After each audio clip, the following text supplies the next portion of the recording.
சபரிமலை சன்னிதானம் அருகே பரதநாட்டியமாடி அனைவரையும் கவர்ந்தார் கர்நாடகாவை சேர்ந்த 4 வயதான சிறுமி ஒருவர்.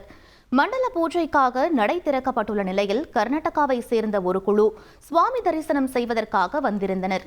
அந்த குழுவில் இருந்த 4 வயது சிறுமியான லாஸ்விகா சுவாமி தரிசனம் செய்து முடித்த பின் சபரிமலை சன்னிதானம் அருகே பரத கலையை அரங்கேற்றினார். இதனை கண்டு பக்தர்களும் பாதுகாப்பிற்காக இருந்த காவலர்களும் வியந்து போயினர்.